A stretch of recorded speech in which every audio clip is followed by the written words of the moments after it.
Good evening, thank you for joining me.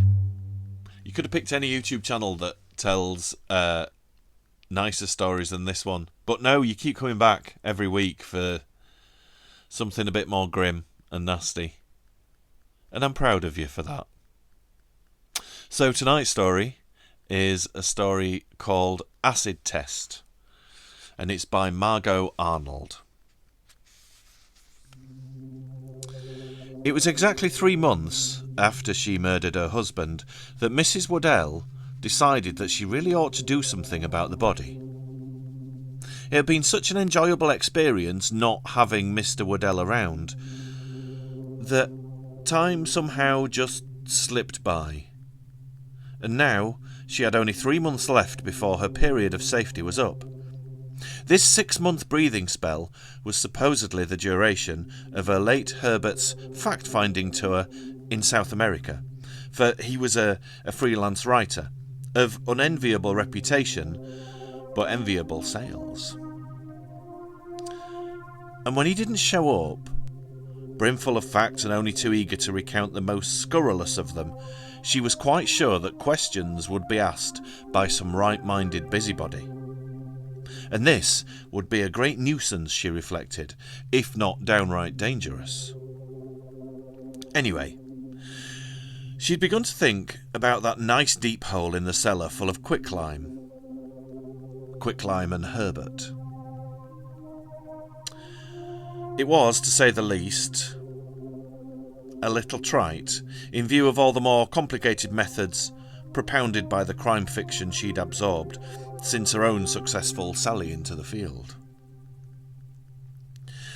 Although it had really done the trick of disposing of the more disposable parts of Mr. Waddell remarkably well, a recent trip to the cellar had confirmed her fears that while very good on the softer parts of Herbert, the lime was not making much headway on the bony structure, and she was therefore faced with the problem of liquidating the not inconsiderable skeleton of her late unlamented. She had briefly toyed with the idea of taking out the lime and substituting sulphuric acid, which she recalled Mr. Haig had found very practical for body liquidation. But after experimenting with a small bottleful, she found to her dismay that her pit was not lined.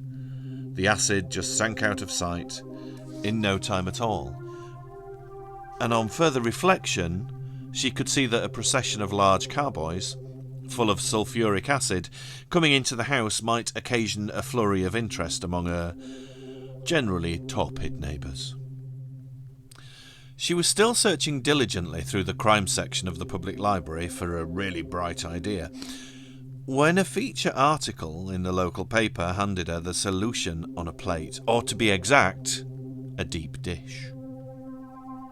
The article dealt with the local museum, and more specifically with the activities of its star attraction, Dr. Globy, who had discovered a new kind of ape man and was busy unveiling his precious find to the world. This unveiling, however, was rather an arduous process, because the ape man had very irritatingly got themselves encased in limestone breccia, which had to be dissolved away before the specimens could be examined. The learned doctor described his techniques of doing this, which apparently involved vast quantities of some kind of acid, and in doing so used a sentence that immediately caught Mrs. Waddell's anxious eye. "The crux of the problem," said Dr. Globy, "lies in using the acid in such a way that it dissolves the surrounding rock before it can attack the bone itself and reduce it to unrecognisable fragments." Since the phrase "unrecognisable fragments" had been beating on Mrs. Waddell's mind like a tom-tom, she began to feel that Dr. Globy's problem and her own was so nearly akin that a closer acquaintanceship with that learned man was indicated. Being a methodical kind of woman, she thought her plans through and began at once to implement them, step by cautious step. First, she spread it around her few cronies that she was bored with housekeeping just for herself, and was thinking of getting an amusing job. Then she cased the museum several times, even penetrating into the basement where, as everyone knows, museums usually store their experts. She did this by gathering up some fossils obtained by the ex-Herbert on another fact-finding tour and taking them in to be identified by the museum's geologist. In the course of this, for museum people are a notoriously gossipy lot, she ascertained, to her great relief, that Dr. Glooby A. had no assistant, and B. was always complaining that his real work was being slowed down by the constant outside demands on his time, and that he did need an assistant, which the museum was either too mean or too impecunious to give him.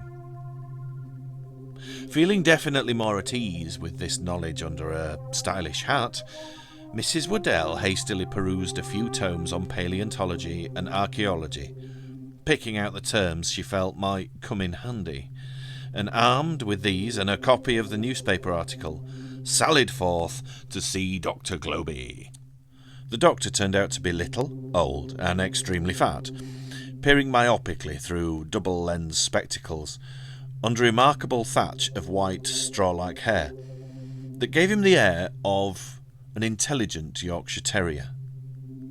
In her present state of mind, Mrs. Waddell would not have cared if he'd had 3 heads and barked, so she was at her most charming, and given the right occasion, Mrs. Waddell could be very charming. She had, she said, flourishing the paper, read this thrilling article about his great work. From a child she'd been fascinated by archaeology. And here she clearly enunciated all the other ologies she'd conned. And she wondered if by any miraculous chance he could possibly use her as an assistant, however unskilled but oh so willing to further this great work.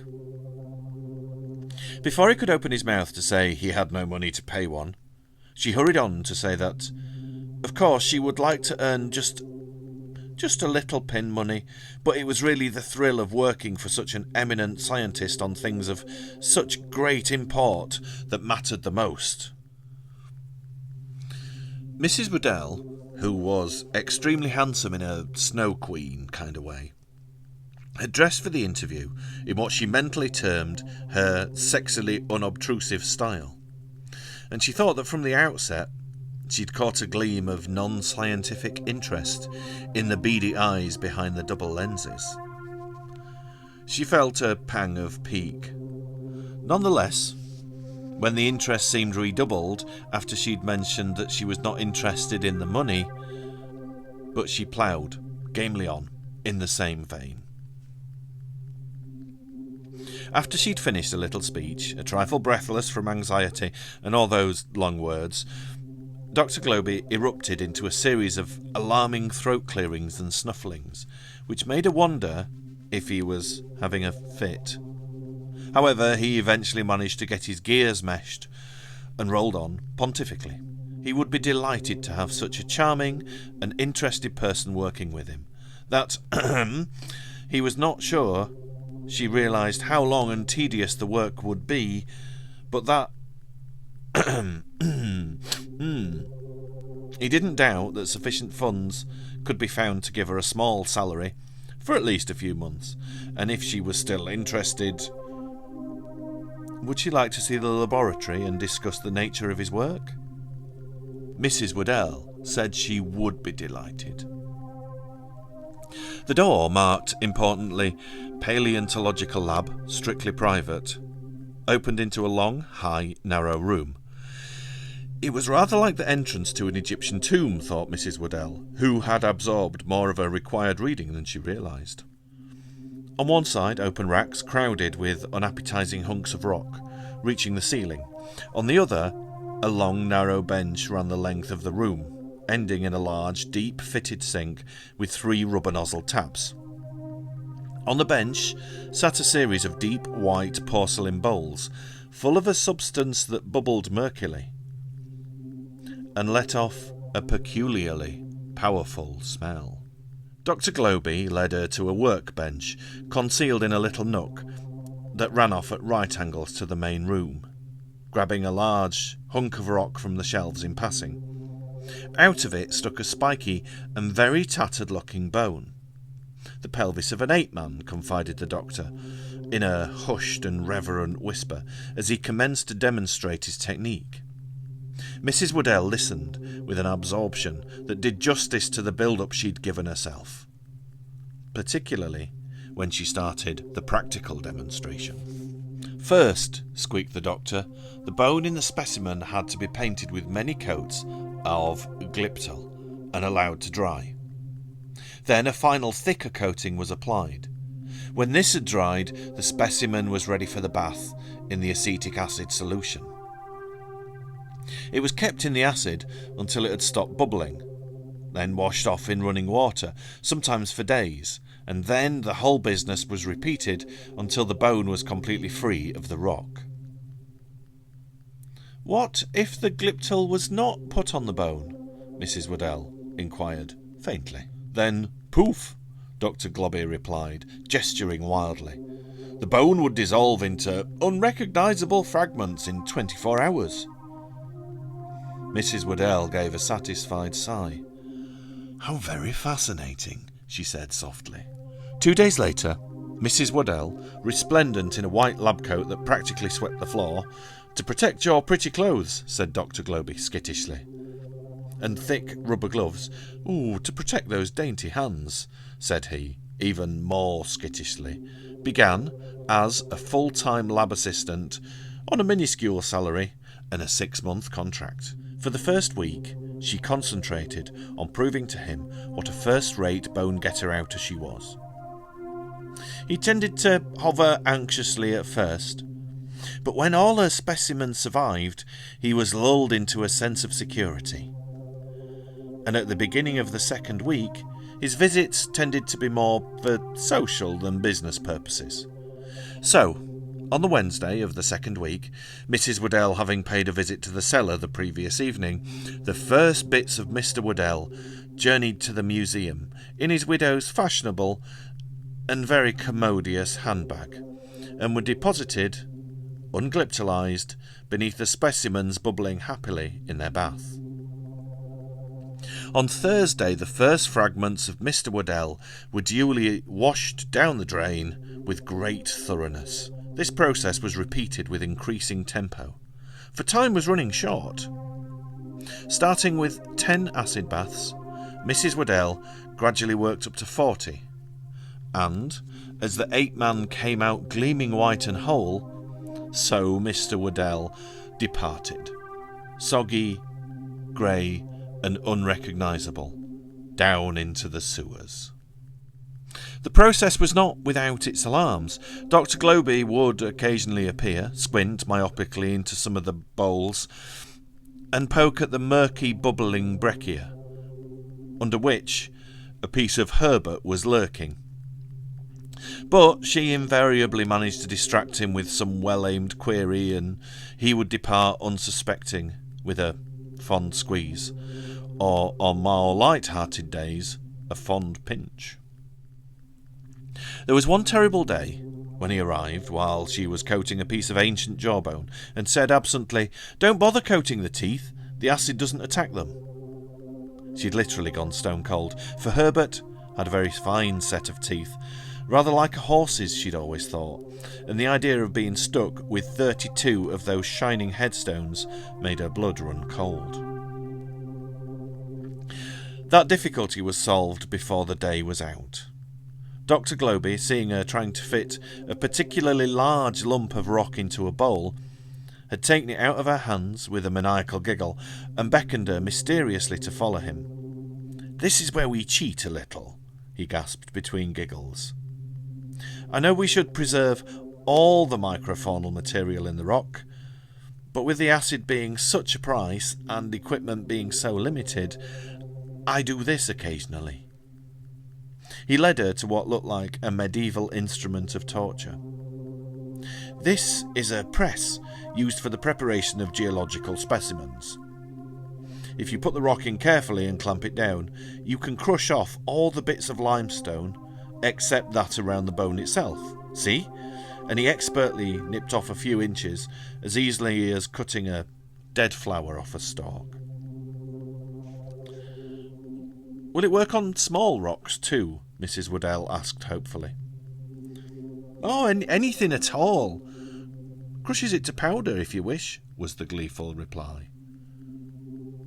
So, one lunchtime when the museum was duly deserted by the carnivorous descendants of the ape men, all 32 of Herbert's perfect teeth were neatly arrayed in rows on sheets of grease-proof paper, and their granulated dust duly followed in the wake of his more perishable parts down the drain. The home end of things was not entirely without its bad moments either. Mrs. Waddell had found herself a little queasy at the start. She told herself it was the all-pervasive scent of the acetic acid which followed her home and clung fondly to her clothes. But dismantling Herbert was undoubtedly a contributory cause. She had managed to remove the teeth without a qualm. One of the things she had so disliked about Herbert was that he sucked those items noisily both during and after meals. But when it came to breaking up the skull, she found the job definitely distasteful. It was through no sentimental remembrances of Herbert's better qualities, for, as far as she was able, she couldn't recollect that he had any. No, it was simply that she had always had a dislike for breaking anything, and the ape men had made her even more breakage conscious than usual. When the time came, therefore, she turned away her head and lashed out wildly with a spade until a resounding crunch told her that the deed was done. She felt a whole lot better when the last fragment of skull had in due course slipped away, because now there was no trace of the depressed fractures that had resulted that last morning when she'd bashed Herbert over the head in his bath with his best niblick, carefully wrapped in a facecloth. There was one other bad incident toward the end of the dissolution period that had given her a great shock and had made her more careful for the remainder of the process. She'd been travelling to work on the bus as usual, when some clumsy oaf knocked against her, upsetting the handbag and sending the contents, including a leg bone of Herbert's wrapped in a sheet of the News of the World, an appropriate touch, she felt, rolling down the aisle. She'd retrieved the contents with as much presence of mind as she could muster, and with a rather ghastly smile at her neighbour, had waved the bone and confided, albeit a trifle hoarsely, "For my Great Dane, he won't eat anything smaller." But all went very smoothly by and large, and 3 months and 1 week after Mrs. Waddell had first really studied the problem, the last of Herbert oozed soggily down the drain. She felt a new woman, and when Dr. Globy came in for his morning squeeze, she almost squeezed him back, recalling only just in time that his giggle was almost as infuriating as Herbert's teeth-sucking had been. On the home front, she'd been free from anxiety for a week. The lime, its duty done in the pit, she'd carefully taken out and spread it on the freshly dug garden as fertiliser, wondering idly, as she did so, if its bone meal content would improve its performance. She scraped down the sides and bottom of the pit to allow for possible Herbert seepage and spread that out too. Finally, she bought several sacks of seed potatoes and deposited them in the hole to sprout in peace. By the time the police got round to making enquiries about the missing Herbert, the lime had sunk in, the potatoes had sprouted, and Mrs. Waddell was at peace with the world. She had long since laid the groundwork for his disappearance by hinting at her friends that she was sorely afraid something had happened to Herbert. His few surviving relatives had given him up as a bad job long before even she had, and so, being peculiarly prone to believe anything bad about him, were easy to fix. Therefore, when the police duly arrived, she was all set to carry off the part of the brave woman, keeping a good face to the world and trying to bear her cross of trouble in private. The police were suspicious, as indeed they are paid to be, and the local inspector at one point got most excited when he found the hole in the cellar, only to be cast down to find nothing there but potatoes, waving eerie green fingers at him. He did, however, surreptitiously take some soil samples, which Mrs. Waddell considered very sneaky, and she remained thereafter distinctly stiff with him, even when the samples yielded no information whatsoever. For the sake of appearances, she continued to work at the museum until Dr. Globy started visiting her workbench even more frequently than usual, with heavy hints that a scientist, however eminent, needed an understanding helpmate. She then withdrew gracefully but firmly, leaving him bereft, but several hundred specimens the richer. The police continued their diligent work until, at the total absence of evidence as to whether Mr. Waddell did or did not still ungrace the earth, even they threw up their collective hands in despair and abandoned the project. Mrs. Waddell continued to live quietly on the proceeds of the various strong-boxes her husband had lovingly tucked away in various quarters to cheat the inland revenue, and the keys of which she had removed from his waistcoat pocket the day she murdered him. When 7 years had gone by, she collected £50,000 of insurance, for Mr. Waddell liked to talk about how thoughtful he was of his wife's future, though he kept the said wife sadly short of money in the present. No longer being in such dire straits, Mrs. Waddell settled back to enjoy his thoughtfulness. Alas for morality. In this instance, justice does not triumph. No Drains inspector emerges, clutching a vital piece of Herbert to bring Mrs. Waddell to her just deserts. Nor does Dr. Globy reappear, publishing in a spasm of unrequited love one of Herbert's teeth, overlooked in the crushing, and providing that 8 men used dentifrice. All that's left to be said is that Mrs. Waddell and the £50,000 eventually met and married a young dance instructor, and I'm delighted to relate, lived unhappily ever after.